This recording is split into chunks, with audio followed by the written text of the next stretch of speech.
Olá, internautas do Portal Sou do Sergipe, olá, internautas que acompanham o Atlético Gloriense através do Instagram e também da TV Touro, Maicon Fernandes aqui.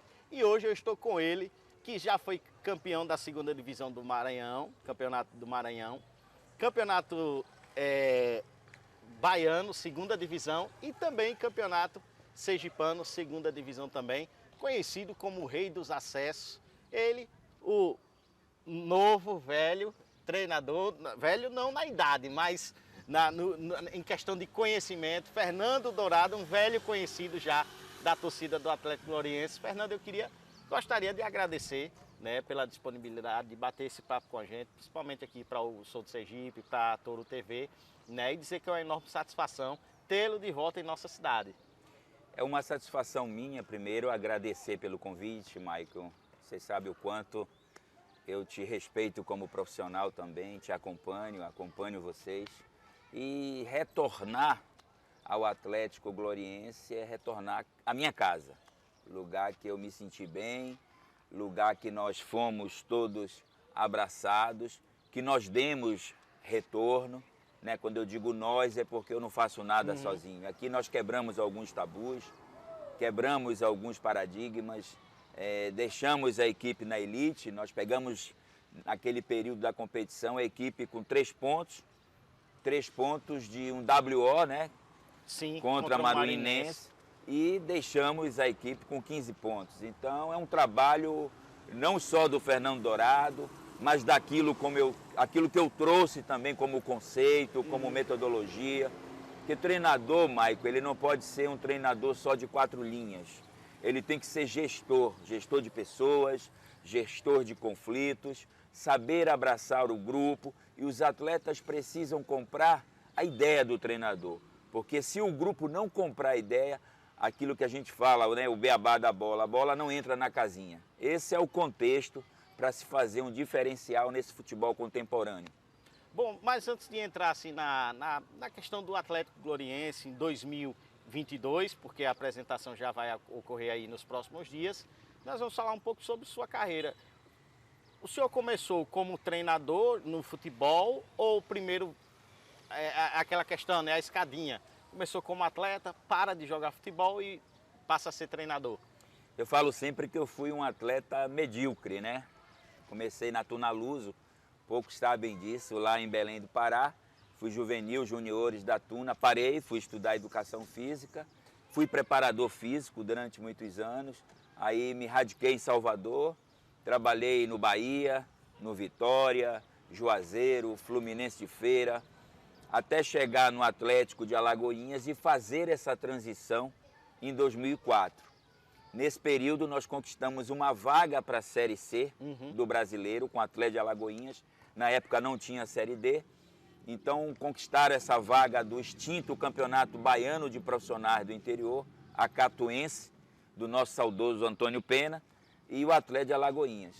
E nesse interim, foi o primeiro ano que eu vim aqui trabalhar também com o Natanael Ferreira no Itabaiana, Sim. O querido Natanael Ferreira, e recebi um convite em 2006 para trabalhar no Catar, através do Rick, nigeriano Rick, que me presenteou em ter me levado ao Catar. E aí eu fiz minha transição como treinador, fiz um trabalho muito bom no Catar, trabalhei no Al-Shamal, uma equipe que sempre brigava pelo rebaixamento, e naquele ano nós terminamos na região, vamos dizer assim, na região mediana da tabela. E eu tinha no meu elenco Marconi Amaral, zagueiro do Vitória, que hoje milita na política, os irmãos De Boer, né? Os holandeses Frank e Ronald. Então foi uma experiência fantástica ter vivido no Catar de 2006 a 2008.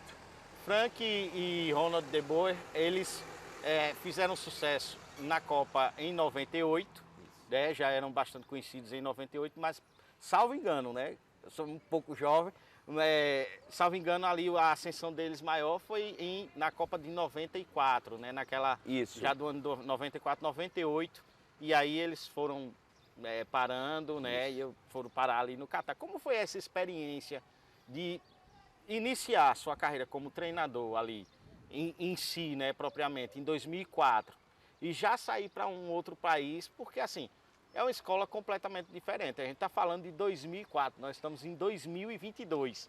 Então é completamente diferente, a noção de futebol, né, de lá para cá mudou muito. Então hoje os países que praticam futebol eles já são mais desenvolvidos, muitos atletas que são naturalizados, e então eles vão se desenvolvendo. É tanto que a gente vê seleções como agora na Copa do Mundo, Camarões, né, se destacando, aliás, Marrocos se destacando bem, né, porque o futebol, assim como a sociedade, ela vai avançando. Isso. Mas na época não era assim, não tinha esse avanço todo. Como foi assim essa experiência de participar no Catar durante esse tempo que você ficou lá? Maicon, eu falo sempre que fui muito precoce no futebol, né? Trabalhei em base, em Bahia e Vitória, durante muito pouco, um período muito curto, depois fui logo para o profissional, né? Inclusive, na época, quem me indicou para o Atlético de Alagoinhas foi o Sandro, campeão brasileiro em 88 com o Bahia. O Bobô era o nosso coordenador no Bahia e eu tive essa oportunidade, inexperiente ainda, e fui militar no futebol profissional e sempre buscando conhecimento. E um detalhe, quando o Rick me fez o convite, eu ainda novo, vamos dizer assim, inexperiente no futebol, fui estudar a cultura do Catar, recebi, na época eram CDs, recebi CDs de Doha para estudar a cultura, para estudar como é que era a liga, como era o regulamento, fui estudar a religião muçulmana, como é que eu deveria me comportar, e não é fácil. O início no mundo árabe não é fácil. Você trabalha lado a lado com a solidão. A família, na época, só foi depois de 8 meses. Então, você tem que abraçar esse contexto. É um futebol totalmente diferente. O jogador árabe ele não tem um lastro muscular.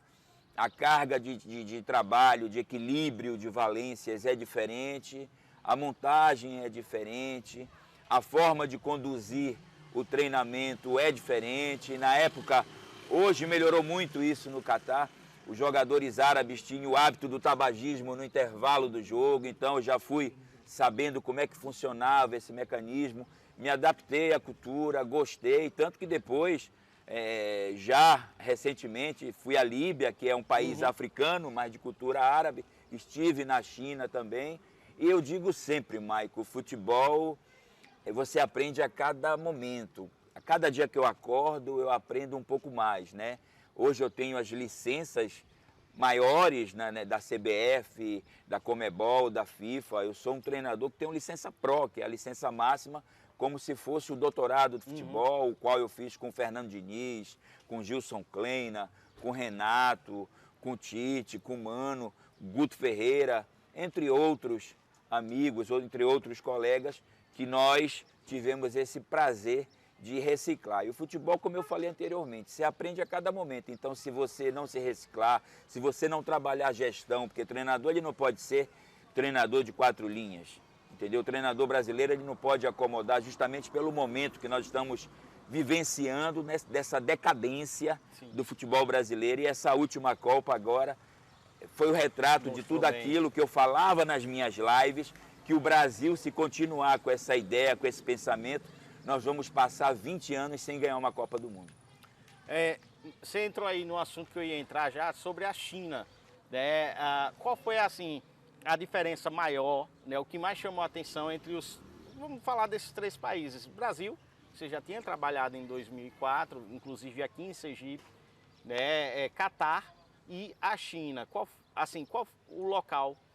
Eu sei que o Brasil tem mais facilidade por conta da língua, mas assim, o que mais chamou a atenção desses 3 países, né, desses 3 locais para trabalhar? A China, eu estive em Guangzhou, no Yangon de Guangzhou, que é o 7º maior país do mundo, né? E fui sem tradutor. Na China eles pouco falam inglês, você tem que falar mandarim o tempo todo, e sem comissão técnica, mais um desafio na minha vida. Aquilo que eu falo, que você tem que abraçar os desafios, porque você só é sabedor que você tem uma vida. Sim. Então é aqui que você tem que buscar fazer a diferença. Então, eu tive essa dificuldade no início. Os chineses, eles investem muito no futebol, mas acreditam muito na ideia deles ainda. Então, você tem que quebrar alguns paradigmas. Vamos dizer assim, um atraso na parte física, na parte técnica e tática. Eles não têm esse conceito ainda do treino integrado. Investem muito, mas não tem esse conceito ainda. Parar um pouco no tempo em relação a treinamentos. Então eu tive que quebrar esse paradigma. Eles acham que o futebol ainda é quantidade. E futebol não é quantidade. Eu falo isso em treinamento, em montagem de um macrociclo, de um microciclo semanal, não. Futebol tem um início, meio e fim, tem um equilíbrio das valências, tem um treino integrado, principalmente hoje numa pré-temporada. Então, no início, até eles comprarem essa ideia, eu sofri um pouco. Mas nós deixamos um legado muito bom também na China, eu aprendi muito. Como eu falei anteriormente, cada país que eu vou, eu busco estudar o país. E aí depois eu vou falar da Líbia, que foi algo sensacional também na minha vida, o qual eu fui treinador da equipe do Suerli e coordenador geral do clube. E aí tem algumas coisas que eu quebrei paradigmas, que eu montei, que eu ia buscar jogadores no meio da guerra e dali eu formei jogadores que hoje estão na seleção. Começou a garimpar atletas, Isso. chegou lá sem, não tinha uma equipe formada, precisou formar ou a equipe estava formada e você viu a necessidade de buscar um fortalecimento maior e por isso que você foi garimpar? Olha, por incrível que pareça, na Líbia eles têm uma estrutura muito boa. Os clubes têm uma estrutura muito boa. E eu trabalhei no Suerli. Lá é o Arli de Trípoli, né?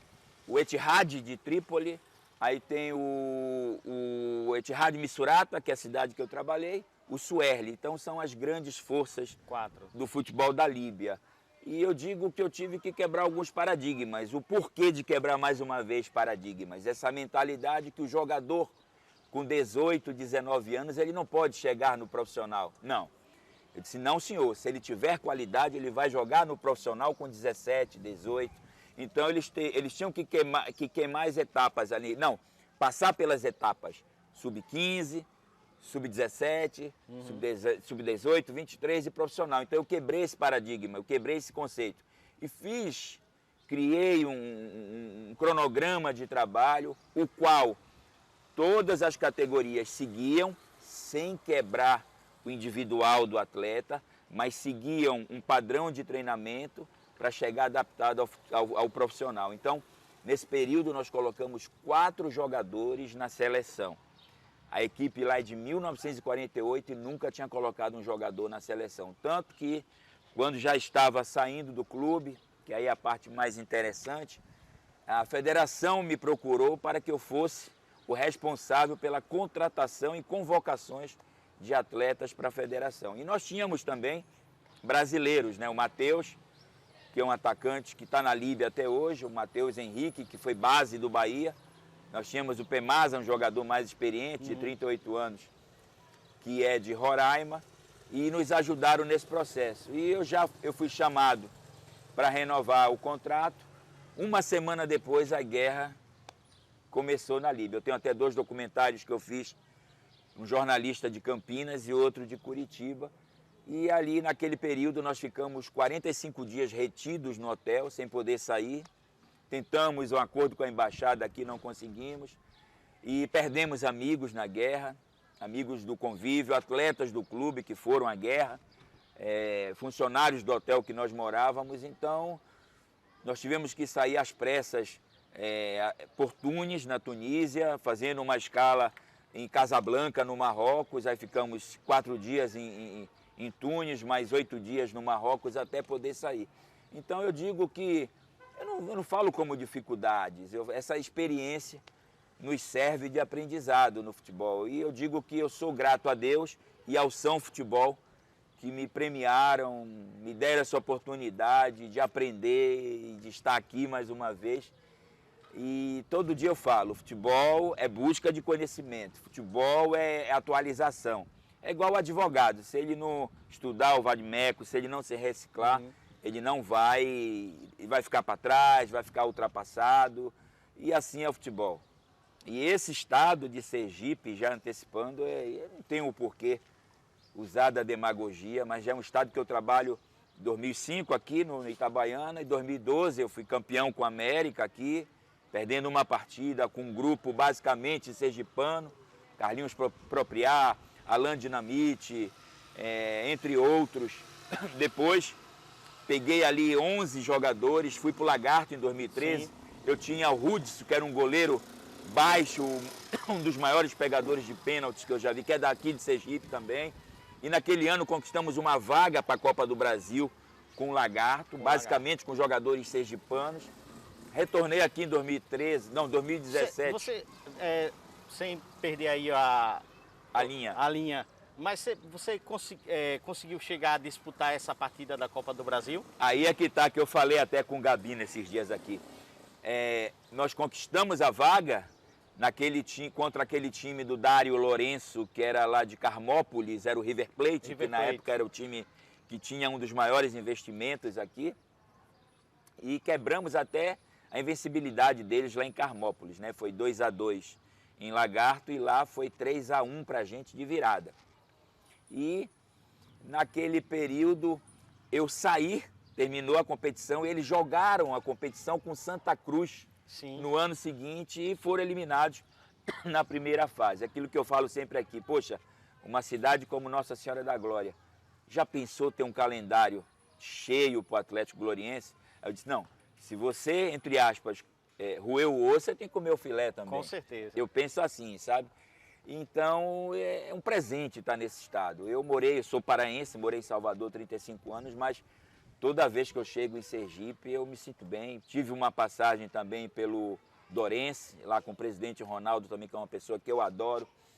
Tive no Sergipe, um período curto ali, uma história que nós poucos sabem, mas eu procuro deixar também, não guardo mágoas de ninguém, eu aprendo, faço amigos e aprendo a cada instante. E aí retornei ao estado de Sergipe, uma ligação do Gabino quase meia-noite, eu estava voltando da minha licença pró, tinha um convite de um clube aqui de Alagoas e o que mais me atraiu foi sentir no Gabino e nessa diretoria pessoas sinceras, pessoas que olham nos olhos da gente, gestão, são educadores físicos, eu também sou um educador, não eram dirigentes tradicionais de carreira, então isso foi um grande diferencial para que tudo acontecesse nesse ano. Nós brigávamos pelo rebaixamento, né? Eu falei anteriormente. E na nossa chegada nós agregamos. Dagil veio, me ajudou muito também. O Amiel, que hoje também é auxiliar junto com o Dagil. E isso agregou valores junto com a minha gestão de pessoas, com o nosso conhecimento de 26 anos de futebol e essa diretoria que nos abraça, que nos recebe bem e que trabalha dentro de uma realidade com muito profissionalismo. Essa história do Fernando chegando ao Atlético Gloriense foi bastante interessante porque, como o senhor falou, a equipe estava com 3 pontos, tinha sido um WO por falta de uma ambulância. Isso.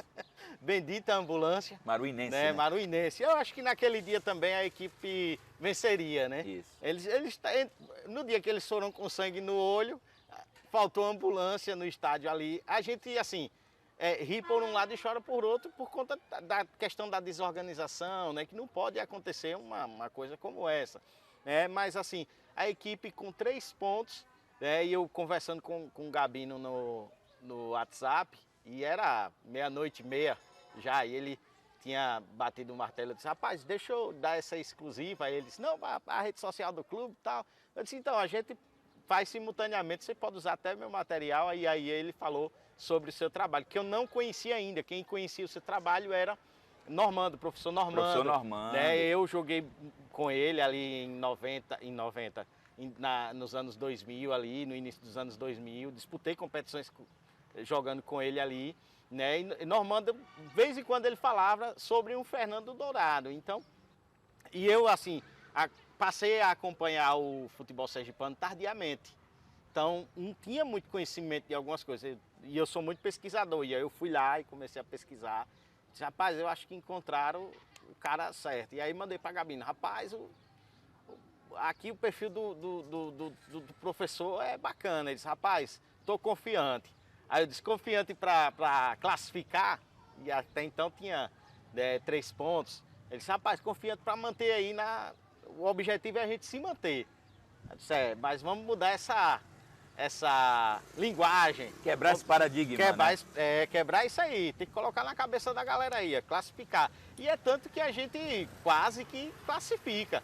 A maioria dos gols, eles saíam basicamente em ligações diretas. Então, não tinha aquela jogada, nessa...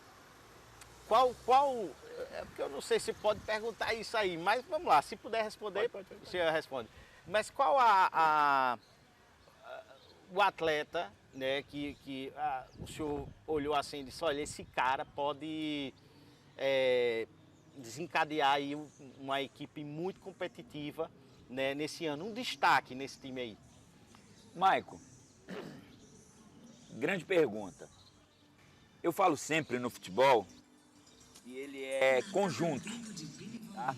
É lógico que o individual, a destreza, aquilo que você tem como magia no futebol, aquilo que você tem como um valor único que você desenvolve com exercício repetitivo faz um diferencial. Mas eu acredito muito que o trabalho de grupo está acima de tudo. É claro que o Saulo vai nos ajudar muito com a sua experiência, o Mano, o Fábio Júnior, jogador que já trabalhou comigo desde 2017, já trabalha comigo desde 2017,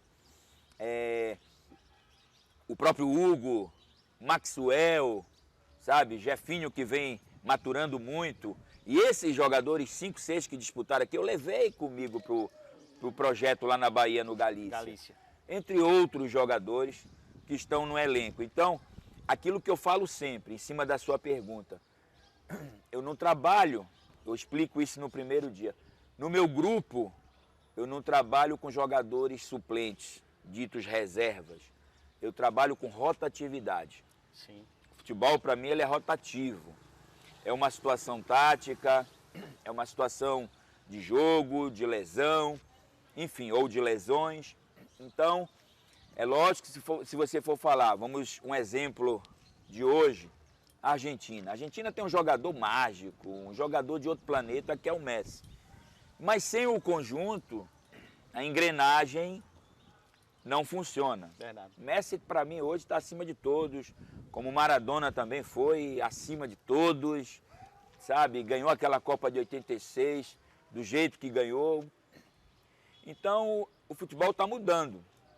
Alguns paradigmas estão sendo quebrados, ele está muito igual. Uhum. O que faz a diferença hoje no futebol é o conjunto, Coletivo. é o coletivo, é a aplicação tática, é saber jogar sem bola e com bola, sabe? Saber se portar numa situação de jogo. Aí eu volto à nossa chegada aqui naquele jogo contra o Confiança. Eu tive 4 dias para trabalhar, para mudar totalmente um conceito tático. Nós jogamos ali num 5-4-1 e num 4-4-2 com 2 linhas de 4 num bloco médio e alto. Muitos achavam que naquele momento o Atlético iria a Aracaju e seria goleado. Sim. Nós fizemos um jogo que o Confiança empatou com a gente. Então foi mérito dos meus atletas que assimilaram a ideia que eu vendi para eles. Eles compraram a ideia e transformaram em jogo. Então é isso que eu acredito no futebol. No trabalho de conjunto, no trabalho de grupo. Eu nunca falo eu. As pessoas que trabalham comigo sabem. Eu mandei o Amiel pesquisar uma situação de quantos amistosos os adversários já estavam agendados. Ele pesquisou, mandou no individual e eu no grupo coloquei. Através da pesquisa do Amiel, alguns treinadores, eu pesquisei, eu fiz, então eu não trabalho dessa forma. Então, isso me faz feliz, valorizar cada um. O Valdir tem um valor ali, o Edmar tem um valor, o Dagil tem um valor, o preparador físico que está chegando agora, o Amiel, poxa, esqueci. Eu vou ver aqui. Ele não vai me perdoar. William, que está chegando agora, tem um valor. Então todos nós temos o nosso valor. Eu, aquela responsabilidade de ser o mais experiente. O Dagil vai ser um dos nossos auxiliares e supervisor também pela experiência dele. Sim. Que ele adquiriu também no futebol no exterior. Foi meu atleta também, você sabe disso, que Dagil, eu fui treinador do Dagil já também. Então é conjunto, eu acredito na engrenagem do conjunto para poder transformar em resultados. Bom, para finalizar, eu queria que o senhor mandasse um recado direto aí para a grande torcida aí do Atlético Gloriense, né, para esse ano de 2023 que a gente deseja muito sucesso e quem sabe aí uma, sei lá, uma Copa do Brasil aí pra gente aí em 2023 ainda. Você tem que pensar grande, né? Se você pensar pequeno, você vai ser pequeno. Se você pensar grande e partir para a prática, você será grande. Essa é a tônica da vida. Eu sei o quanto essa torcida é apaixonada, o pessoal do Gaiolão. Gaiolão. O pessoal que acompanha treinamento, aquele que acredita. Eu falo sempre, o Atlético é patrimônio da cidade. O Atlético é um patrimônio de todos nós.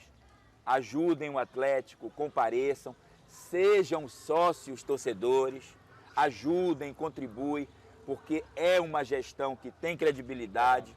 Você vê pouco isso hoje no futebol brasileiro, infelizmente, mas é uma gestão de credibilidade, tanto tem credibilidade que a camisa é cheia de patrocinadores. Então, ajudem, acreditem, incentivem, porque nós estamos aqui para trabalhar, buscando o melhor para a entidade e fazer a felicidade de todos vocês. E um feliz 2023 a todos nós. É isso aí, Fernando Dourado, diretamente aí para o Portal Sul do Sergipe, TV Touro. E em breve nós estaremos trazendo ele já em 2023 na volta do nosso podcast. E aí a gente vai esmiuçar cada país, cada detalhe aí, né, de trabalho. A gente vai falar, conhecer mais profundo o Fernando Dourado. No mais, acompanhe aí as nossas redes sociais.